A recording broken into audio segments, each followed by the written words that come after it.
I will share my screen so that I can do this PowerPoint, this presentation, which, as Lori said, spans kind of my career. But I haven't included everything. I've been like strenuously editing, so it's not like, the ramble. So please feel free to ask me questions as we're moving along, because this seems to be a little bit more conversational. And I'll be happy to try to, answer questions. So let me share my screen and see if this goes without a glitch. Yes, so here we go. Can everybody see it and hear me okay? Excellent. Okay, so Lori asked me for a title and this came to mind. I think it's like pretty straightforward. And it's really kind of about photography, but also about legacy, and also about archives. So I'm really interested in the archive. Archives have been the way into creating actually new archives. I'm originally from El Salvador. I came to the US at the beginning of El Salvador's Civil War, which is like 1980. And I've been here then longer than in El Salvador. So part of the experience of being an artist for me has been delving into the past to create something about the present and the future. And the family photograph has been like this entry point, or passport in a way, to learn about who I am and who, where we stand and how we stand in the world. So this is a family photograph that I discovered as I was doing my work. Turns out that one of my great uncles was a photographer. My family originally comes from, my father's family comes from Bethlehem. But like I said, the archive is like a really interesting kind of conceptual basis for my work. So the archive brings us historical information, but at the same time, there's all kinds of questions that arise because of the ownership of the archive, like who owns the archive and who tells the story through the archive is like a really big, important thing. So in my case, the fact that I've been taking images that come from personal archives or archives that are usually not seen, then, kind of brings up the ideas of like creating another narrative. This is a photograph, like I learned photography first from my dad. My dad was a photographer, and here's a photo on the right where I'm like, looking at him like at the beach, which is kind of like a special place for me in El Salvador. And this is like, he's actually making film, so Super 8 film. So I learned from him, and I also learned from my mom, who had an art gallery in El Salvador, which was called Galeria Lavrinto. And here you see some images of her in the gallery and her photographed by my dad on the left. So like I said, the family kind of becomes the center of everything for me. Here's a self-portrait, family portrait that I made in 2016, where I projected a photograph that my father made of us in the 1960s, sitting on the bench that you see there. So it's kind of like collapsing time, and bringing the past and the present together to create a new vision for what that means to me and for others. The whole origin of all of this comes from the fact that my family is a family of immigrants to El Salvador. So in some ways, the fact that I come from this Palestinian Christian family on my father's side, and Polish, French, Jewish, Holocaust survivor, maternal family, kind of comes together in me. And at one point, especially as I come to the United States and realize that people here see me as a Latina, it's like it becomes like this moment of crisis where I need to figure out who I am. And so I start doing it through my photographs, and I create a body of work that's called Saints and Shadows, or Santos y Sombras, where I trace the path of the different diasporas of my family. And like I say here is like, I sense like a particular like irreconcilable feeling that there's something that is in conflict within me and needs to be resolved. And so through my work, I try to resolve those differences. So the work becomes a refuge against this silence and forgetting, and pretty much the silence is because of these forces of assimilation and genocide and persecution and prejudice from both sides, for both sides of the family. And so it becomes like this moment of encountering who I am through the archive, through the family photos, through the stories that I start collecting, and then start creating my own vision of what that may be. And, part of it is the Todos los Santos series, which is part of the series. At first, I thought they were going to be two different bodies of work, but obviously, as I start working, I realize, oh, this is me. I need to integrate them, and they become one series. And Todos los Santos is a photograph of my first communion that my dad made with other elements from the archive. And then you can see, like on the left side, you see my hand kind of holding everything together before I photograph it.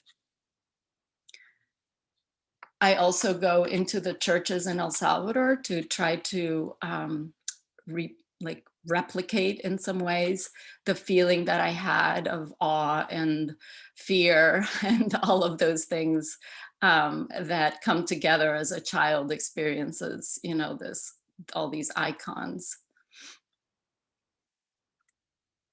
And I also discovered documents that reveal things about the family that weren't known before, like the fact that my father's family wasn't only Catholic, but that they were also Greek Orthodox. And so here you see an image of my grandmother's baptismal certificate that's overlaid with a photograph of what her bedroom looked like, or part of her bedroom looked like, which she had the saint and photographs of the family, and then she would light a candle a lot. And something that I didn't quite understand when I was growing up, but then becomes important in telling this story. And so it's kind of like bringing together elements of things that I start remembering as I'm discovering all these different things. And part of that is I discovered that my great-grandfather had an actual Greek Orthodox altar in his own home, which I visited while I was trying to learn more about the family.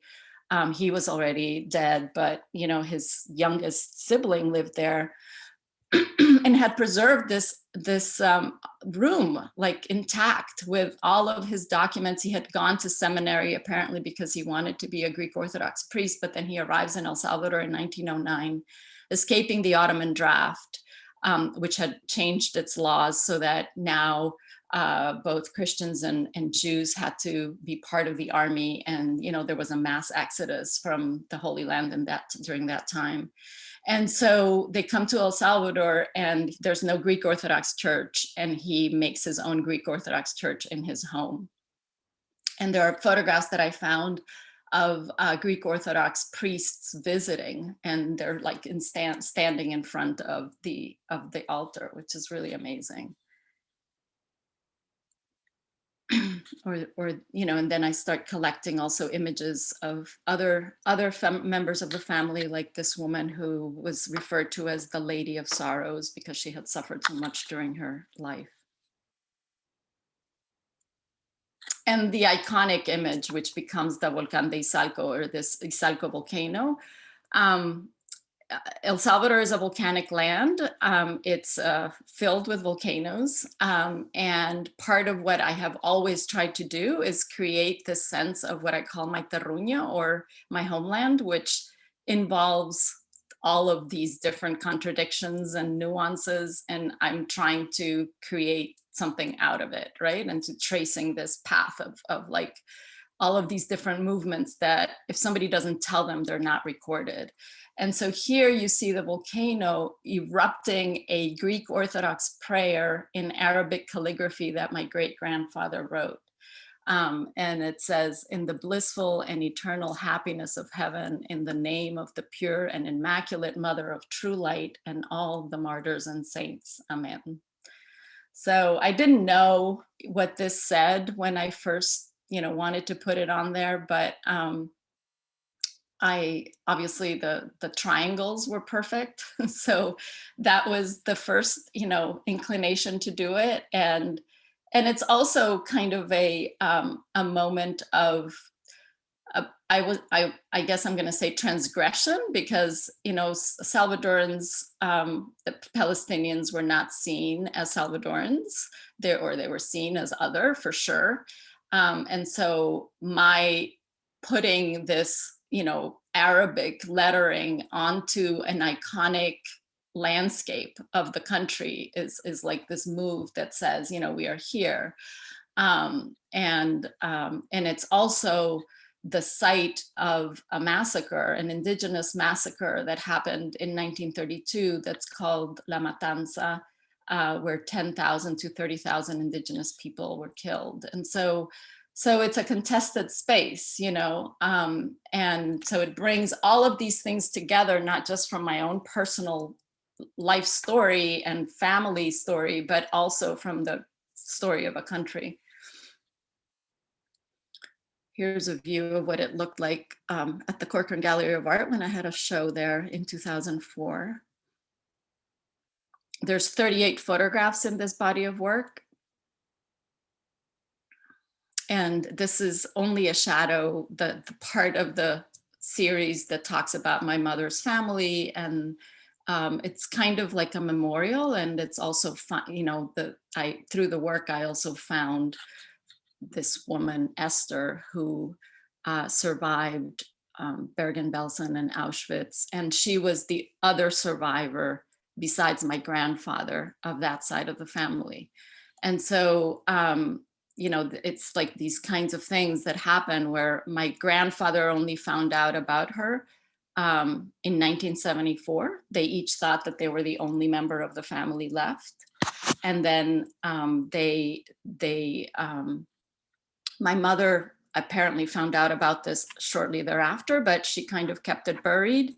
And I found out when I was doing this work in 1993. So it's like all of that time went by, and then finally met her, and it was like this world opened up for me. So I made a series of portraits trying to, give justice to the stories that she told me when I finally met her. And then there was this family portrait that she shared with me, because apparently she had been told by her father, along with the rest of the siblings, they were from the Lodz area in Poland, that if they survived, they should go to their eldest sister's home in Haifa. And so she did. That's what happened. She did, and apparently asked her sister when she arrived if they had any photos, if they had any family photos. So this is the family photo that the sister had, and Esther is the baby in the photograph. And by the time she arrives in Palestine, it's, she's 18 or 20 or something like that.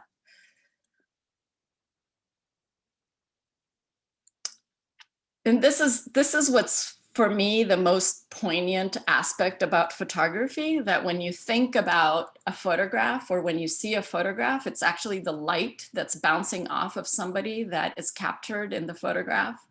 And so that kind of sense of loss at the same time that it's, this kind of ambivalence and both things are happening at the same time, that I'm really interested in. The fact that there's the absence as well as the presence of somebody. And I love this quote in Camera Lucida about, it, like the photograph of the missing being touching me like the delayed rays of a star. It's just like so beautiful.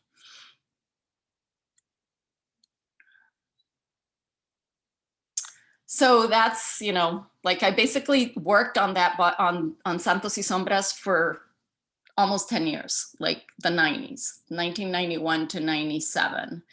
And then after that, I decided that I needed to tell the story of my mother's hiding in France during World War II. She was a little girl when the Nazis entered Paris.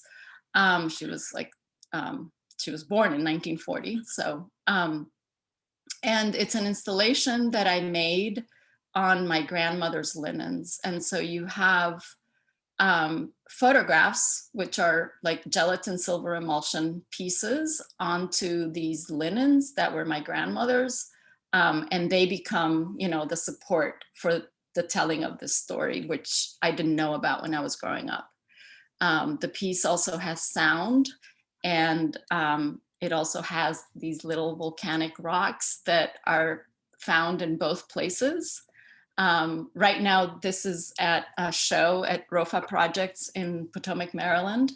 And so it's really great to see this installation again, because I made it in '98. It was shown in France and at the Corcoran show.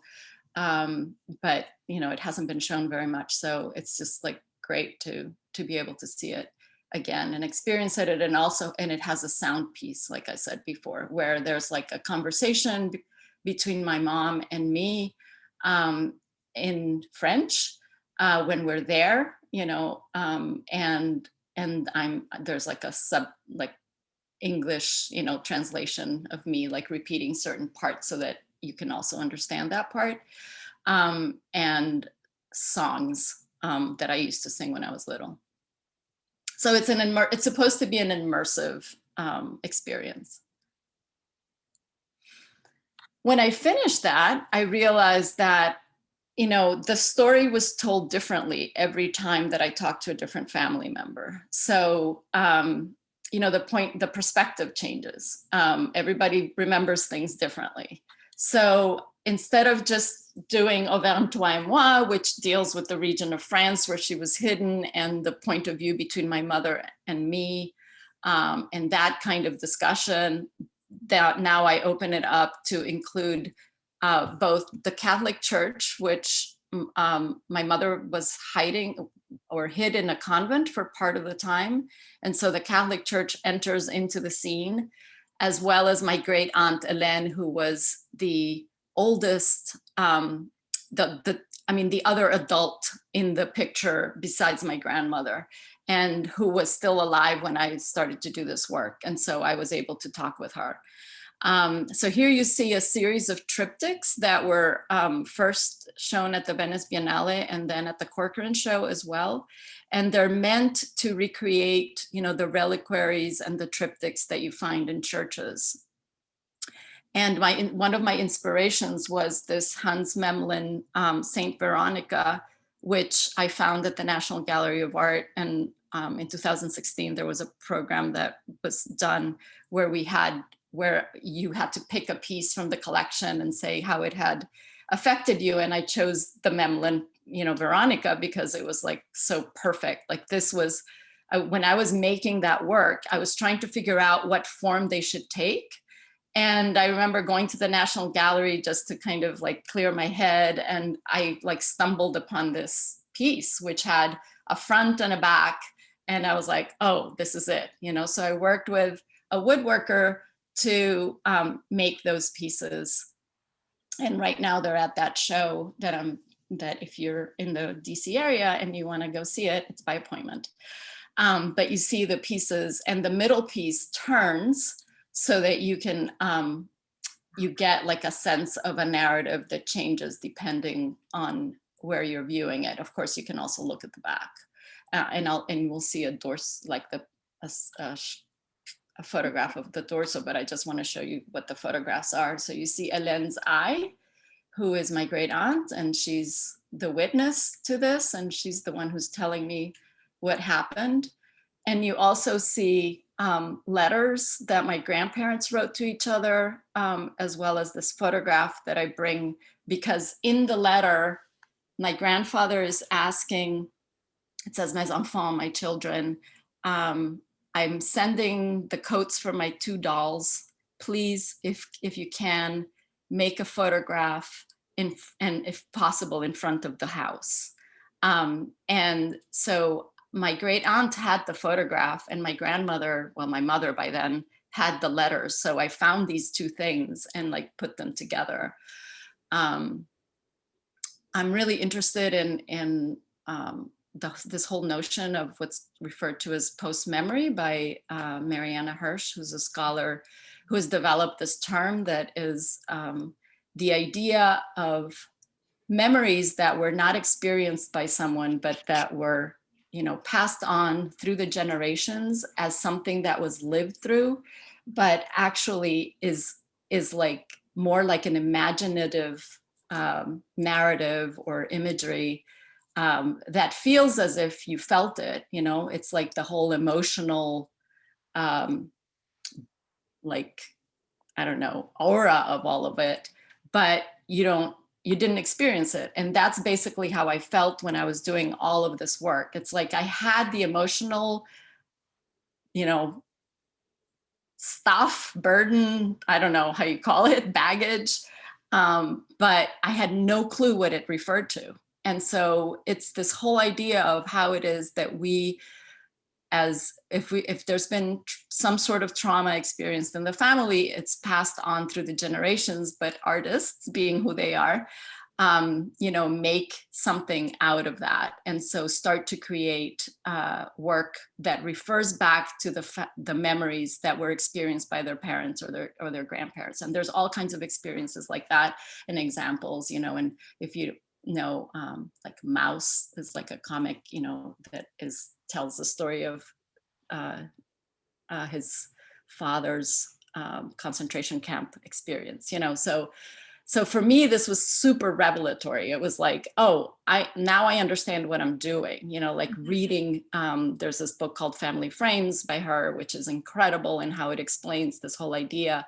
Like I was reading that and saying, oh my God, that's about me. You know, and she goes further and talks about how it is that we can, you know, there's like a sense of repairing that damage. And this is on the back of the children, and it's a photograph that I found in a book that was telling the story of the war to children through the animals. And so Hitler is the big bad wolf. Stalin is a white bear, and Churchill is a bulldog, etc. You know. Muriel? Yes. Holly wrote, and I'm also curious, Holly asked, would you be willing to speak to the technical process of making some of these images? For example, are you projecting the layered images and then photographing? The edges of this one, I think a few back, brings to mind a Polaroid or a large format negative. Yes, sure. For these particular ones, so I am rephotographing, in this case, for example, Hélène's eye. I made a portrait of Hélène, this is all in the darkroom, analog with negatives, right? So I had made a portrait. So part of what happens with this process is that I'm like, I guess I'm like a documentarian, you know, like going through the whole experience, but at the same time as I'm doing it, I'm taking pictures, I'm recording, I'm like doing all of that. And at that time it was like with cassette tape, and, you know, and I had no idea how I was going to use it. Like, this is something that I was just doing because I felt that I needed to, you know, collect it somehow. So by the time that I'm making this work, I have all of these elements of things that I've worked through, but I haven't quite, like, I'm, you know, quite figured out how to make it. But at this point, I know how I'm going to make it.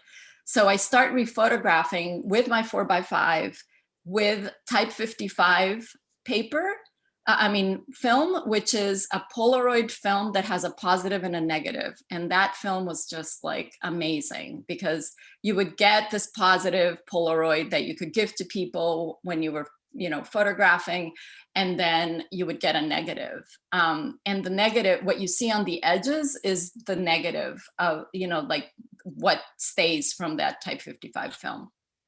So I rephotographed a part of the portrait of Hélène. It's like not the whole thing, you know.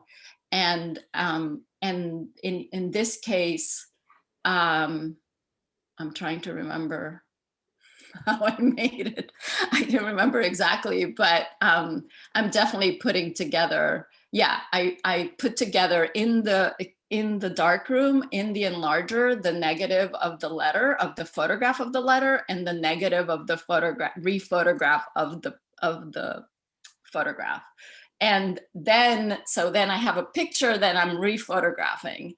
Why I'm going through this whole process, like I said, I think it has to do with how it is that I come to terms with it, you know? I love this term by Diane Arbus, who says, like, human being can't bear very much reality. And I think there's a lot to that, especially in trying to come to terms or processing something like this. It's like you see it, but it just takes a long time to process. And so part of it is like re-encountering or re-confronting something that, you know, I needed to do through this process, because the best process for me is like through photography. I have one more question. Back to the installation. I've seen that image before, the installation. It looks like a dollhouse. So it's really, yeah. It's a dollhouse, or what's going on in it is. What's the scale? Do you want to go back? Yeah. So the particulars of this, like, of course, it's been shown in museums and you know, like in a big space and all of that. But the amazing thing about now is that it's in a space. So Rofa Projects is a hybrid gallery space, which is partly in a home. But in part of this, there is a dollhouse outside that Gabriela Rosso just started to make it an exhibition space, and she calls it La Morada, which means, like, it's the feminine of purple in Spanish, but it also means shelter or dwelling. Mm-hmm. And it's perfect. Like, she started, I'm inaugurating the space with this work, and it's like so perfect because you have to go in and it's little and you feel like you're enclosed, and it's cute, but it's also like a little bit uncomfortable, you know, because it's so small. And so yes, it is a dollhouse. Can you stand up in it? You can. Okay. But not in all areas. Right. You know, in the middle. In the middle? In the middle, but as you, like, if you're going in, you have to like tuck, yeah. Okay, and then the next, I'm sorry, I hope this okay. isn't too boring, but it looks like the next ones in the Corcoran are light boxes, but it's just the way it's lit, isn't it? Yes, it is. It's just the way it's lit, and it's because, yeah, I paid for very, very expensive UV plexiglass. So you can't see any reflections, and it's lit just perfectly by the people who were.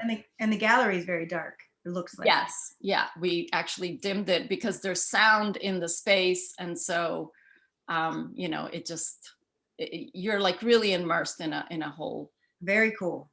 Yeah, thank you. If we have time at the end, we can listen to the audio, but it's okay. Yeah. Okay, sorry. No, that's okay. Any other questions? No, we're good. Okay, so then this reveals the back. You see, so here you have the big bad wolf in the centerpiece, and then on the sides there's fabric. So anyway, I don't even know what time it is, and okay, we're good, right? We're good. Okay, so I'm kind of trying to give you a bit of a chronology here in terms of like my own journey. So after I had done these 3 bodies of work, they were shown at the Corcoran, it was like, wow, what now, right? So I applied to a Fulbright Scholar Grant, and I got it to go to El Salvador, which is, like I said, where I'm from, but I had never gone back as an adult, as an artist, you know, to actually do a project there. And my project is called Terruño detrás del telón, or Backdrop, the Search for Home. And what I did is I invited people to bring family photos to share collectively, you know, in a space, as well at the same time that I had an exhibition of my work. And we told stories with these family photos. And here you see like one of my favorite, which is like such a beautiful picture of her dad, who had emigrated to the United States, but her grandmother had like made this frame, like actually hand, you know, made this frame, which is really beautiful. But here in this particular workshop, there were like all kinds of stories, people telling stories, people like, you have to understand that, you know, it's 2006, the peace accords happened in 1992 in El Salvador. So we had 12 years of war, 75,000 people dead, 8,000 disappeared, 2.3 million now in the US of immigrants, you know, from El Salvador. We are the third largest Latino group in the United States. All of this, you know, brought about by a civil war that happened in those 12 years between 1980 and 1992. By 2006, the way that the whole society feels is like there's a lot of changes. There's more movement, a bigger middle class, but it's still very polarized politically, and now it is as well. But you know, we're all telling stories, and here is this person. It takes him 3 days to bring this photograph, which, as you can tell, it's a wedding picture, but it has the groom torn off, right? Like his face is torn off. So it turns out that the grandmother of this person, they got divorced sometime and at some point, and the grandmother, in a fit of rage, like tears up the you know, her husband, her ex-husband at this point. And so it really tells like this photograph really tells us the family drama, but at the same time, it tells the story of a country, because it turns out that this bride is the daughter of El General Martinez, who you see on the right side, who is the perpetrator of that matanza or killing in 1932 of 10,000 to 30,000, you know, 30,000 indigenous people. So the moment that this man brings this photograph and says, and this is my grandfather, you know, or my great grandfather rather, you know, like people are like, you know, like literally frozen, you know. And so it took like an incredible amount of courage for this man to bring this photograph, but it was amazing because the last name of this man is Dreyfus.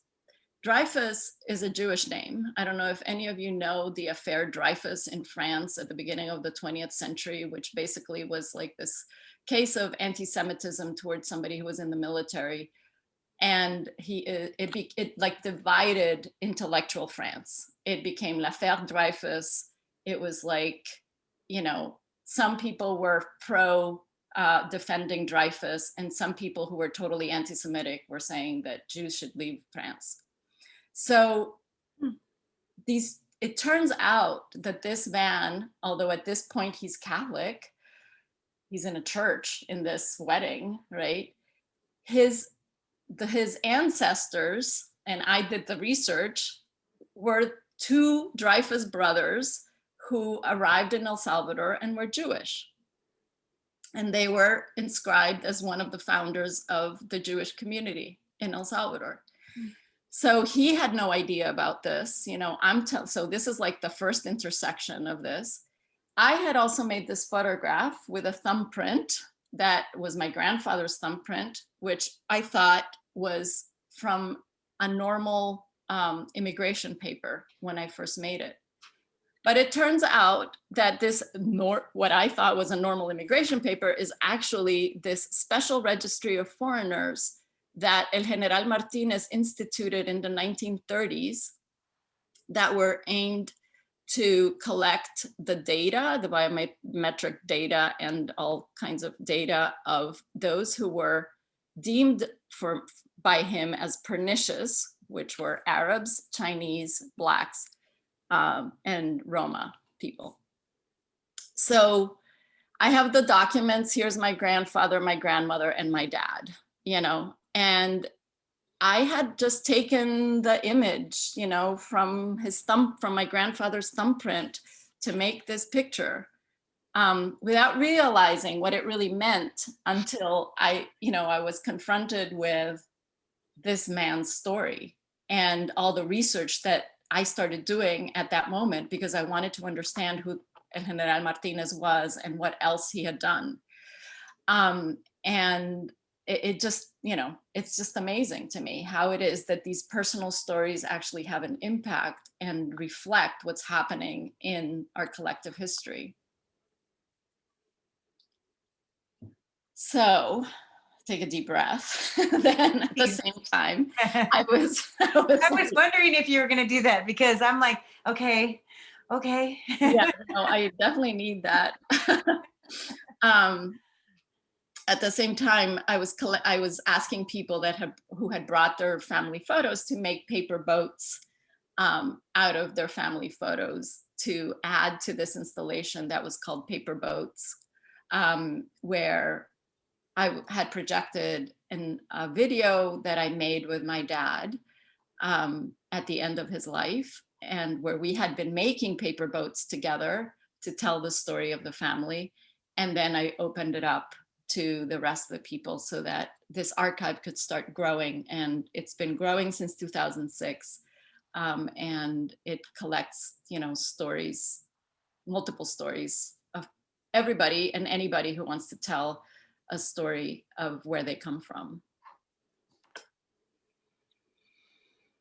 Wow. Questions? We're good? Okay.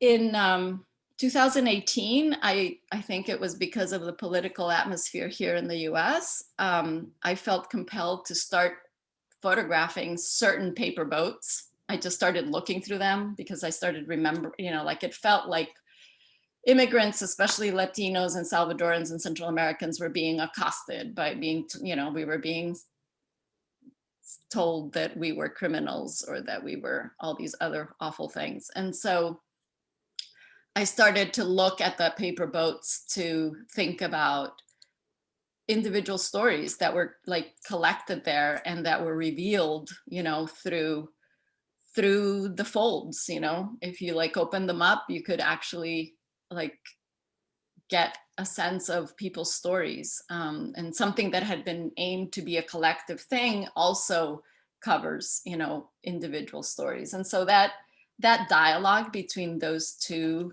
sets of things, like we all have the personal story, but it becomes part of the collective, is really interesting to me. And I've done other projects like this one, documented the community blackboard, where I invited people to bring their family photos and write in a room that's like all dark or black walls. You put your family photos and you also can write on the wall and tell your story. I think I'm going to play the audio. I think it's going to play automatically. I think it comes right after. We'll see if it is. When I first came to the US in 1980, I carried a poem by Salvadoran poet David Escobar Galindo. Para el mundo nacimos con la muerte. To the world we were born with death. In the US, my country had been reduced to being another Vietnam or the next Cuba. But my life had changed drastically because of the violence that was taking over the apparent simplicity of my protected childhood in El Salvador. Respiro jadeando, me muero de miedo. Me cuelgan las almas del lado derecho. English was taking over my consciousness. Del otro costado. I felt like I was losing the language of my terruño, my homeland. I began writing poems, holding on to my childhood memories with dear life. Que amargo me sabe. Añoro los pinos. Es linda la vista, ¿no? Sí, siempre que vengo en su Es muy linda. último bosque. When I went back to El Salvador this past summer, I was able to confront a part of my history that I had not been able to embrace fully as a 17-year-old. ¿De dónde vienes? I was moved by people's stories and amazed by their resilience. ¿Tienes fotografías? Mi abuela tiene puros tiene bien alzados, para que no se le terminen rápido. ¿Quiénes son? Esta es ella. Y este es mi abuelo. Y aquí está. I encouraged everyone to bring their photos and family documents. Who was a boy of 14, had arrived in El Salvador avoiding being conscripted. Together, we could share our stories, our secrets.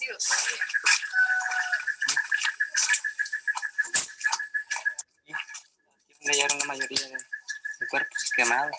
Como luna suspendida, Como luna mi cabeza entre mis brazos hundida. Adelante, sigamos nuestra huella.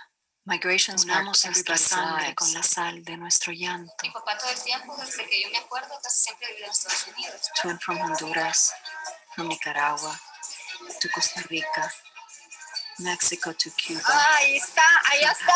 Welcome to Intipucá City. ¿Y alguien vive en esta casa, señor? Two million people Estado. and counting. ¿A dónde en Estados? En los Estados, no sabe. En Virginia. En Virginia.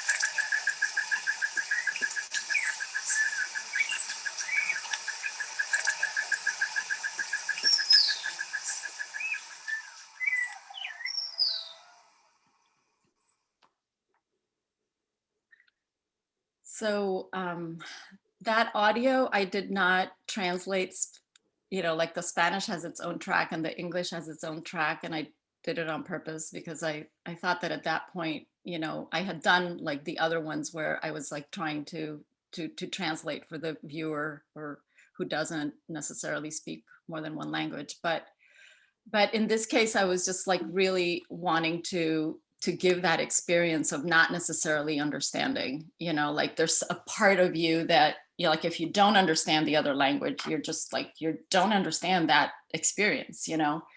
And of course, you know, like I can tell you what it is, but it's the conversations I'm having with the people that I'm having workshops with, also visiting places where there were other massacres during the Civil War. And this boy is like showing me where people were killed and women raped and like this horrible, you know, storyline, but at the same time, kind of thinking about photographs as an entry point to that.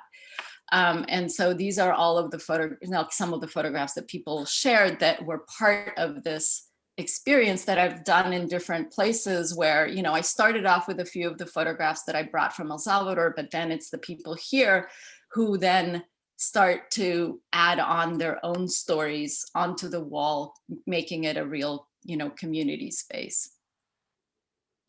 And that takes me to another body of work. How are we doing? Are we good? Does anybody have any questions right now, or we can move on? That was beautiful. That's all I got. Thank you. Yeah. So another family photo that like hit me like a lightning bolt is this particular photo on the right, which I discovered also during my Fulbright time, but it was at a museum on the eastern part of the country. It's called the Museo de la Revolución, and it's in the eastern part of the country where the guerrilla had the FMLN, which became a political party of the left, was like their territory. And I saw this picture, and it turns out that she's my cousin, Jeanette Muriel Hasbun, who was Comandante Filomena. And at that moment, it was the same time that I was also packing up my dad's house and office. He was a dentist. And I remember that he had told me that he had been asked to identify her body when she was captured and killed. So I first did a video that's called Pax Tecum Filomena, Rest in Peace Filomena, because nobody was talking about Jeanette, you know, like it was like she was a complete, like nobody had talked about her. And I was like, why are we not talking about this woman who died for what she believed in, you know? And so this is a 1-minute video that you can see on my website. It's really brief, but I remember her as a beauty queen, you know, because she was older than me. And I remember a parade where she would like, you know, she was wearing pearls and this red velvet dress. So all that's left, you know, all that was left now were these dental archive that my dad had. And it was, for me, the entry point, another family archive, but obviously made up of all of these people who had been experiencing the war. And so I created another body of work that's called Ex Post Facto, or After the Fact. X Anónimo means anonymous X, because I felt like, so what I did was I like made all of these, I selected some images from the archive, you know, 38 images, and and made them anonymous again, because I didn't think that it was important that we would identify these people, but rather it would be like this collective imaging of the trauma that our bodies endured because of a war. And so that if you could see landscape, it was, these images would become like a landscape of the body.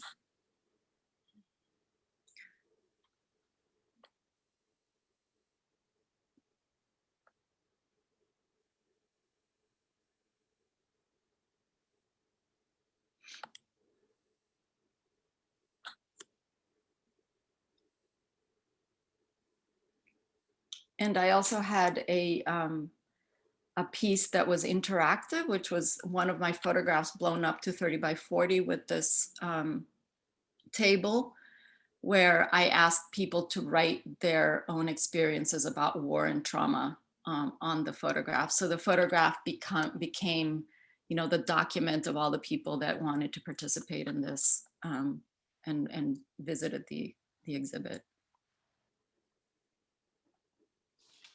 And one of those pieces is now at the Smithsonian American Art, which is super cool and exciting. And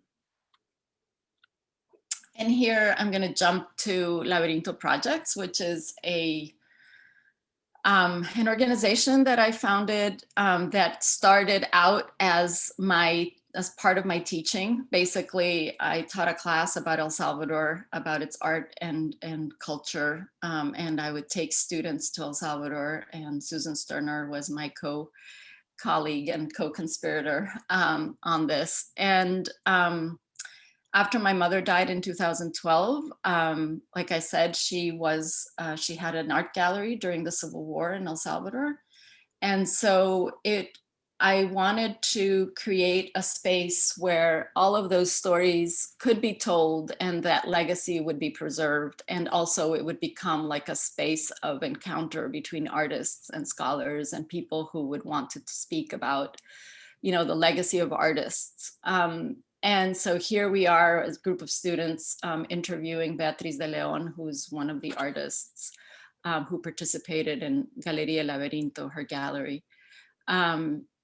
Maybe Susan took this picture. I'm actually not sure. I tried to look through it, but Susan, if it's your picture. It was so awesome. What an amazing experience. The whole project was incredible.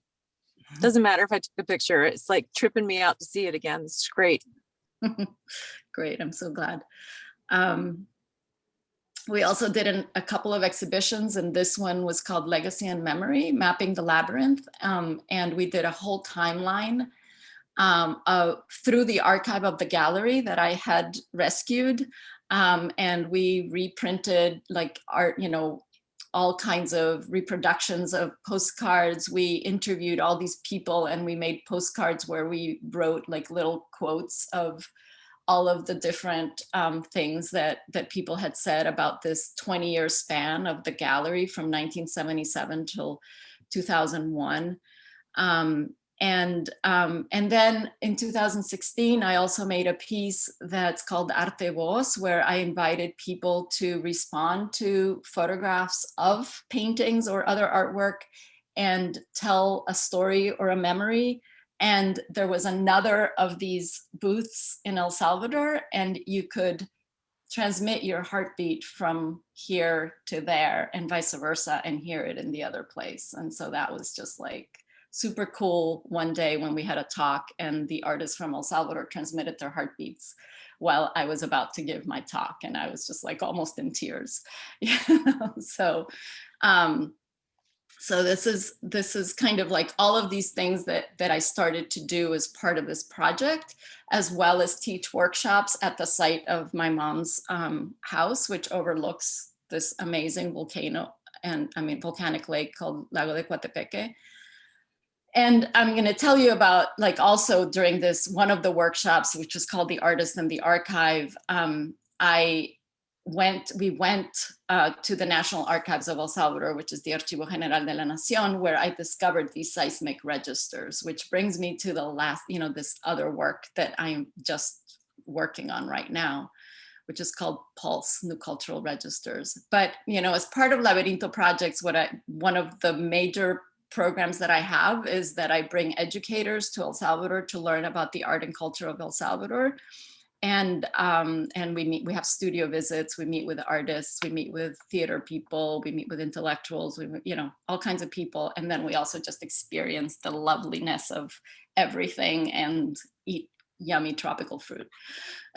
So that I can talk about that more later, but the thing that was happening in my life at that time is that I was, you know, building Lavrinto Projects and trying to create the space for the encounter and knowledge and dissemination of Central American artists. And so I went to the Archives of American Art, where I found this particular set of interviews that was called Discussion with Unidentified Salvadoran Artists, 1984. And I'm like, what?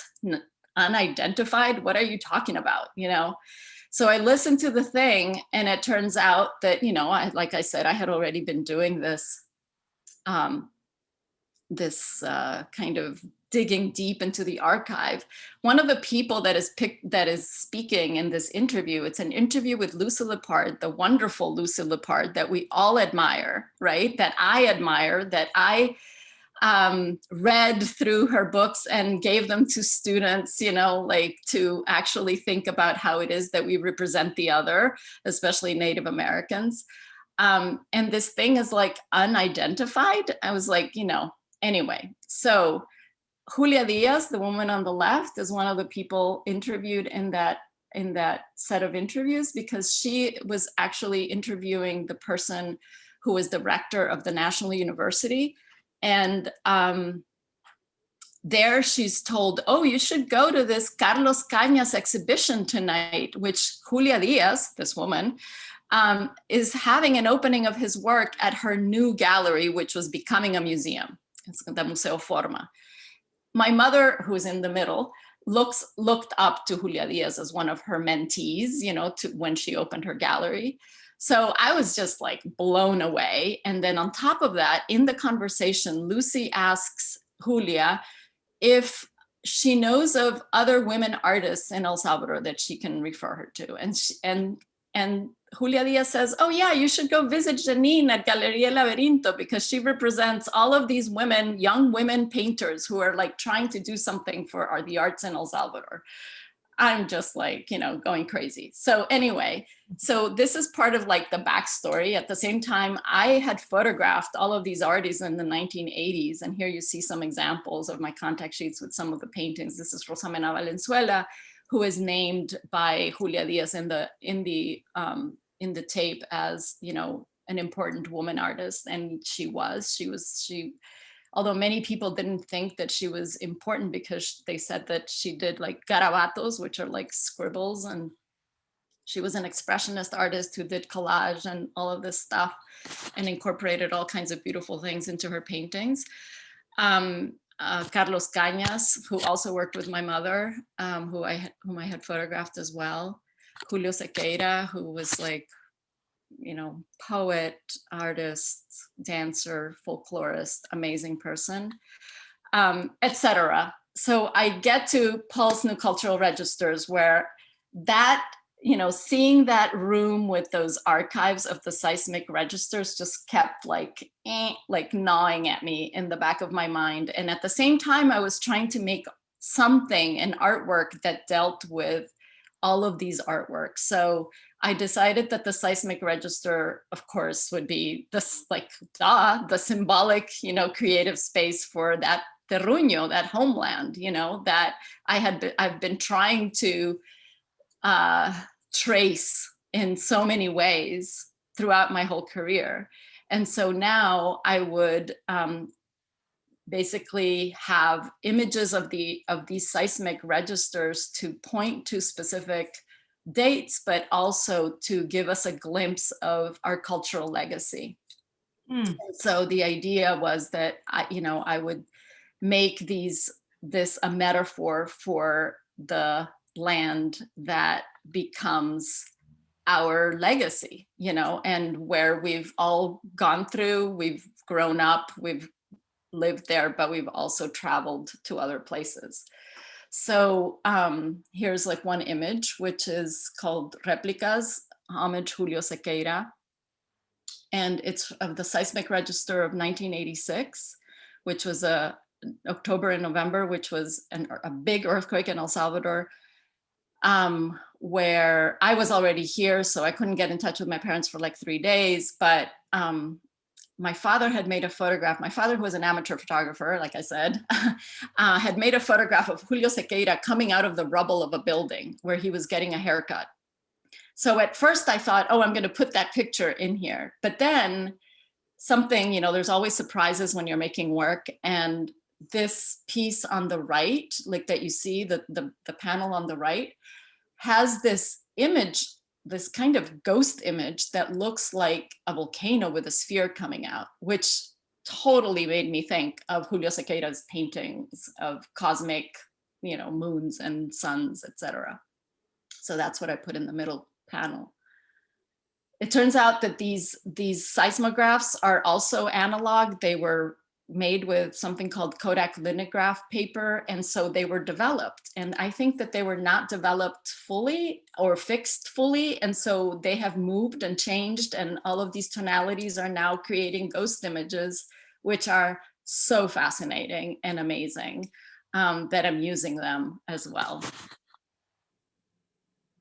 Here you see also a series that's from that body of work, and they're made on aluminum, they're anodized aluminum, and that's also a nod to Julio Sequeira's paintings, which were made on metal, that were called metalunios. And in this case, you have like the edges are not straight, they're like irregular, because they're inkjet prints on aluminum rather than UV, which would give you a totally straight line, because this actually requires a substrate, you know, that you actually hand apply on the aluminum. And I must say that I've been working with a former student, Chris Cunningham, who now has a printing shop in Chicago that's called Loop Print. And anyway, he's amazing, and I've been working with him to make these, and it's been a fantastic collaboration. So here you have Rosa Mena Valenzuela, the bride, with my mother's wedding dress on the left side. So it's a photograph that I made in the 80s of my mom's wedding dress. And the bride, which has actual lace on it, you know, so it's actually really beautiful to have those things, you know, kind of joined.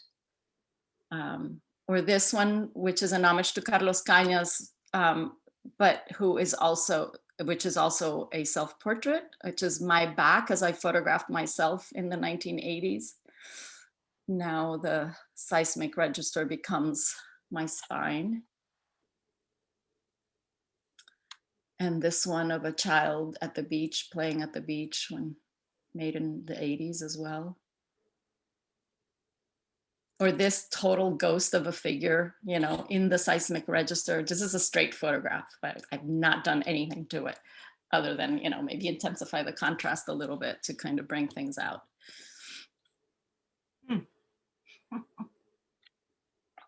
Or this exotismo al revés, which means exoticism inside out, which is part of a text that my mother wrote about Rosa Mena Valenzuela, where she says that those who were deemed exotic by Europeans are now the actors or the protagonists of Rosa Mena's paintings. So it's just like such a fantastic thing to have found, you know, that she, as a European person living in El Salvador, would have that kind of distance and vision to actually speak about exoticism, you know, and who becomes exotic depending on where you're planted, you know, where you are. And here you see some images. The image on the left and the right is on paper. I've also printed them on paper because I can print them in my studio, whereas the other ones I've been working with Chris. And that's how I photographed them, through the window at the archives, so that I would get more contrast. That's basically, in a nutshell, in like my work, kind of, in which you can all ask questions and I'll be happy to answer them. Thank you. Can you send me these links, please? Sure. When you have later, I'm going to follow up with people Yeah. and share these. Of course. Well, that was amazing. I learned so much. Thank you so much. Please, folks, maybe you want to, unless you want to go back, people have questions about specific images. Yeah, I'm but, happy you know, to stop the share or like keep it up or whatever. well, Muriel, yeah. Muriel, this is Susan. I just want to say that the power of linking the images and the art and the memory to the seismic trace of that time it's just so emotional. It's amazing. Mhm. It's really beautiful. That's you. all I have to say. Thank you. Thank you. I have about 25 images made right now, and I'm hoping to go back at some point to photograph some more and then be able to have more material to integrate more artists' works into them. Yeah, thank you. Means a lot coming from you. Does anybody else have any questions or comments? I have a comment, I guess. Okay. Yeah, thank you. It was really, really interesting and great to see all the different ways of you're using the archive. I've been working on a project out in Montana and collecting the stories of the people that I've been photographing. And, you know, it ranges from people have come from the Philippines and people have come from Nicaragua and kind of like debunking the mythology. I'm photographing ranchers, but like the ranching history and kind of, yeah, debunking the mythology of what we assume. But it's a little bit, you know, I've been kind of grappling with creative ways to present this information, or, you know, how do you present this information? And even though it's clearly important, I think. So yeah, it was really great to see the variety of ways that you're working with, you know, archival material and integrating them into the project, depending on what the project is. So thank you for that. You're welcome. Yeah, it's always, I don't know. I think that one of the things that I've learned through the years is that you shouldn't edit yourself. Like if you have a thought that feels like, oh, that could be a clue, you know, just follow it, because you never know, you know, I mean, I've always been like so tentative, but at the same time followed through on it. You know, it's like I question myself so much on every move I make, but in the end, that's what I can say, is that follow through is like pretty amazing. Like, you know, somewhere deep inside, you know a lot more than you think you do. Right. Yeah. Yeah, and I guess I was curious because, and again, this is not my history, right? This is the history of someone I'm photographing, but she talks about how her mother, who came from Nicaragua, like eventually just never wanted to go back because of everything. Like when she left a small village, I think, in the jungle, and it was beautiful, and there was kind of a purity to her memory of the place that she felt had changed because of, you know, the violence and everything that had happened. So yeah, I don't know, you know, how you feel or in your experience, like grappling with that, you know, the kind of migration and the back and forth between the countries and the history and the political climate. And, you know, obviously there's a lot of change and Yeah. happens. Well, I think that, you know, you can only know a place if you go back to it, because what you remember is only one aspect of it. And I mean, just from my experience of working with students and then bringing educators who are, you know, have some history with El Salvador, for example, and seeing this incredible process that happens with the re-encounter, which, you know, I've experienced in different ways, but like to see it in somebody else who you're mentoring in some way is like the most amazing experience that you can have. I mean, and Susan knows this, like, you know, to have had, I think that I've learned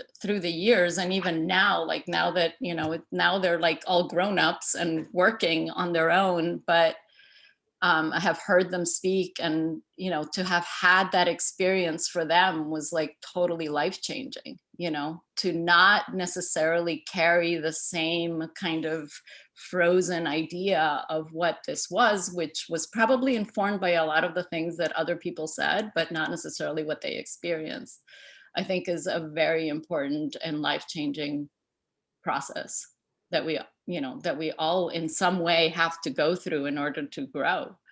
And it doesn't necessarily mean that, you know, everybody should go to their country of origin, but that there are other kinds of experiences like that. You know, it can be whatever. It can be that, you know, your father left your mother and nobody ever spoke about him again, you know, so what does that mean? You know, those kinds of stories. Like, I think that wherever it hurts, it's like wherever you really need to look.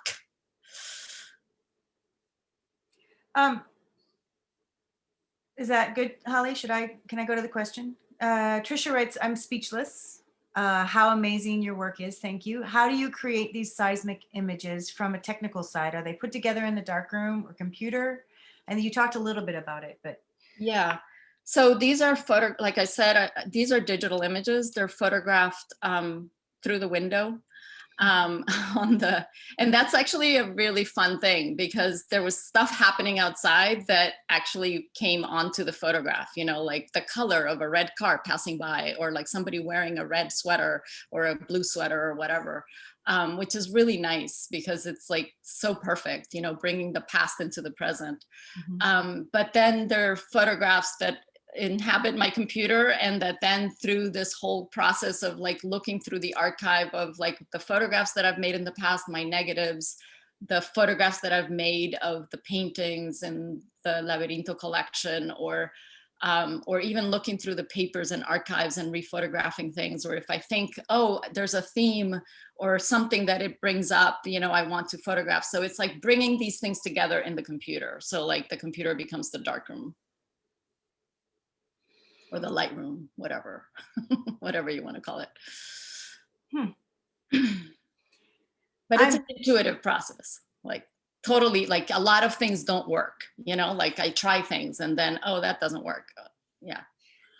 So with your work, I've always been impressed by how completely masterful they are without losing the sense of discovery in them. Like I don't, there's something about it, just like it has always been mind blowing. It's like they are so well done, right? And they're just exquisite to behold. But there's always discovery, always. And I think it really reflects having you speak about this now and hearing the whole journey, because I've never heard it before. It really reflects this journey, and in every single body of work, I'm getting that. It's incredible. Just like I'm so excited.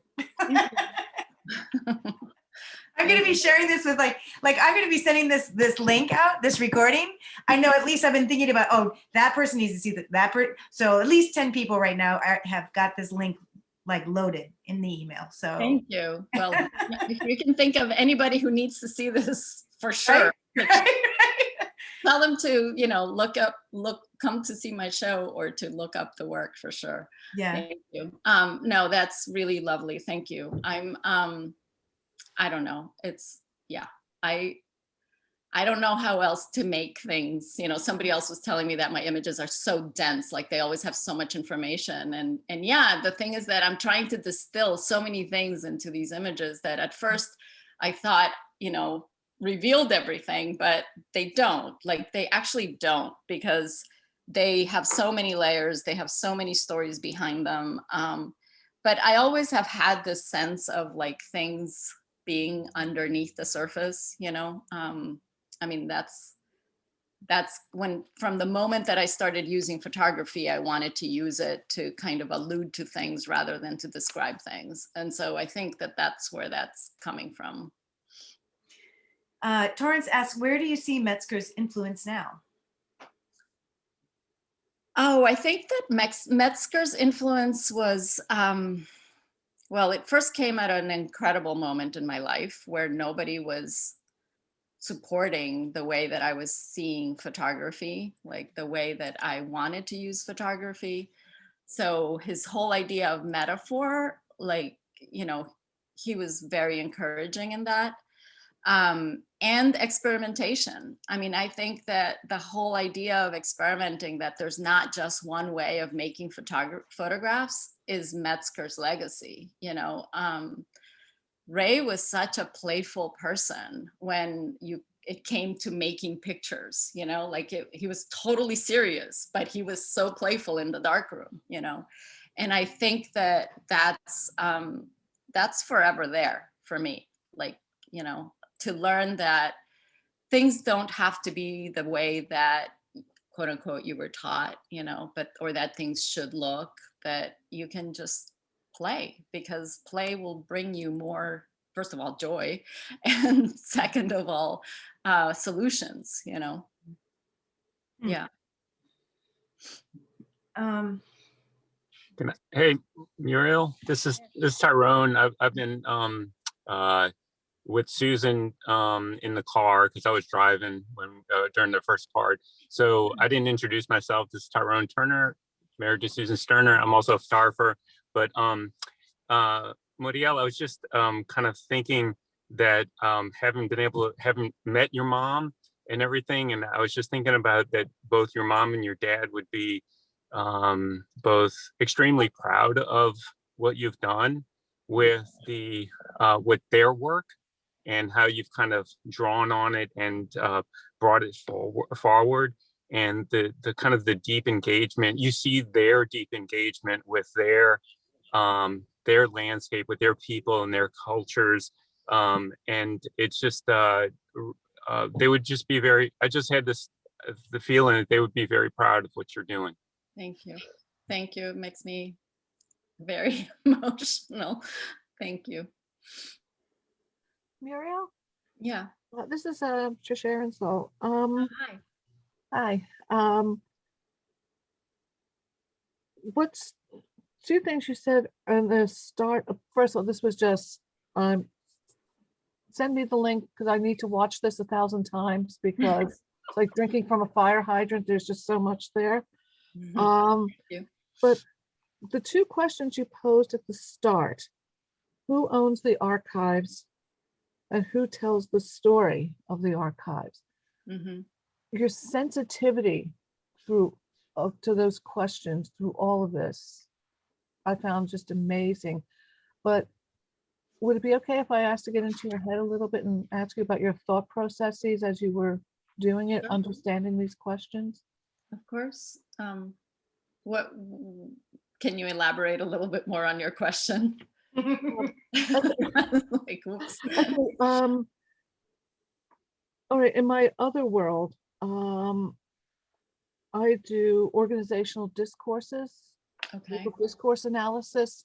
So I'm always unpacking what people are saying or what, and part of my interest in looking at structures in photography is how do structures actually structure us and our interactions and things, and unpacking and all the layering that goes on in that, what's unsaid, what what stories people are willing to tell, what's hidden behind those stories. And as I said, and understanding that at some level, when I write these stories, I'm writing that I'm in that story as well, because it's my interpretation, my own layering of it, Mm-hmm. and trying to be very sensitive to that. And I got that sensitivity so much through all of this. So that's kind of, I don't know if that made it any clearer, may not Yeah. have. Well, I'm not sure exactly what the question is, but I guess I can elaborate. I think that there's the whole question of like who owns the archive is really important. You know, I can tell you that when I started doing this work, when I started with Santos y Sombras, with Saints and Shadows, I felt like I was just trying to disentangle a very complicated, you know, identity. Like I had no idea that these things were like, you know, the issues of like the archive and who owns it and who tells the story were not part of what I was doing. I mean, it was definitely a very personal project. You know, it was a very personal, I had to do it. There was like no question about it. And I think that I had to do it because it was almost like a survival measure, has been part of the work all the time. And as I've learned more and more about my process and have educated myself to try to learn around it and the issues surrounding it, I've learned about issues of representation, issues of like, you know, who owns the archive, like who owns the way that you are represented is like the biggest question in photography, like who tells the story, right? And so the idea at first, like it seemed like my story had to be pulled out of me in some ways, even though it was in my pictures and I thought that it was all there, but that it had to be pulled out of me by the people who supported me, you know, like by the people who understood what I was doing in some ways better than what I understood at the beginning, you know. And so through the process, I've learned to kind of become more of an activist about it, you know, because the idea is that if you don't tell the story, nobody else will. Mm-hmm.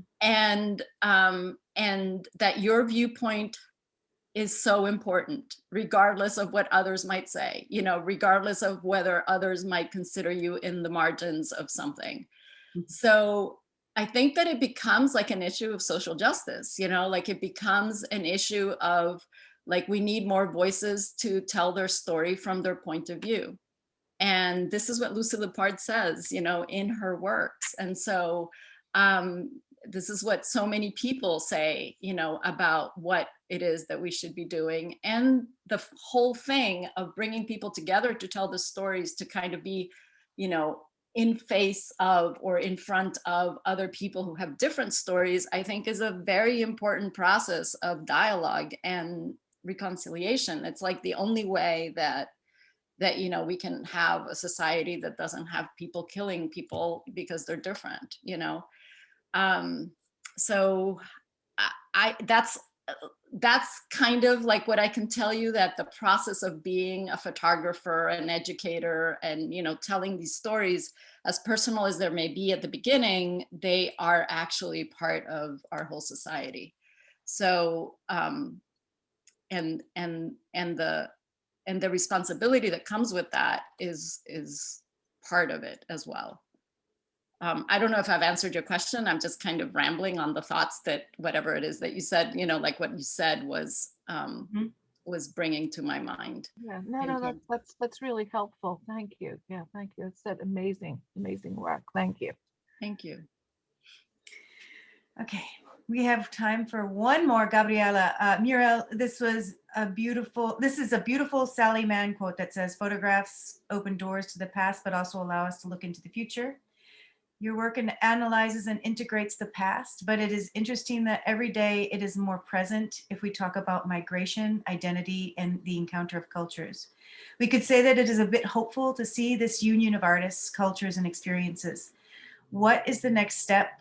That was beautiful, Gabriela. Thank you. What is the next step in your gaze to tell us stories about justice, inclusion, and equity? Are you going to continue with the Pulse series, or is there a new series on the way? Asked by the gallery person. So nice. Thank you. That's so beautiful. Definitely, I will definitely continue with the Pulse series because it's still unfinished. I feel I can still say more. I can still include more people. more artists. But just the other day, I was having a conversation with a curator, and I talked about the Arte Voz piece, and the one that sends heartbeats, and the parallels between the pulses of the Arte Voz piece and the pulses of the seismic register.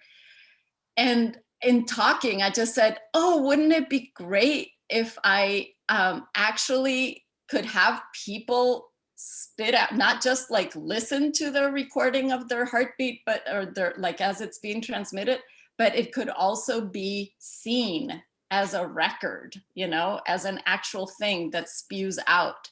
So anyway, that was an idea that I had the other day, which I thought, oh, that's pretty cool.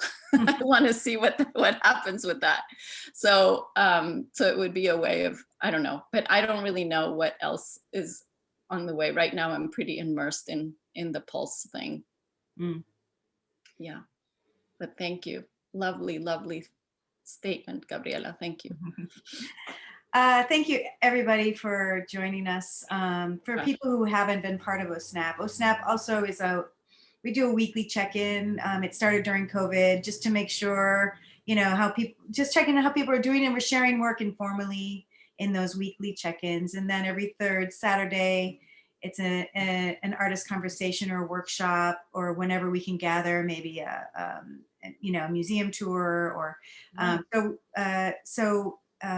it's open to all self-identifying women, trans, gender non-binary folks. So let your friends know about it. Muriel, this was great. Thank you.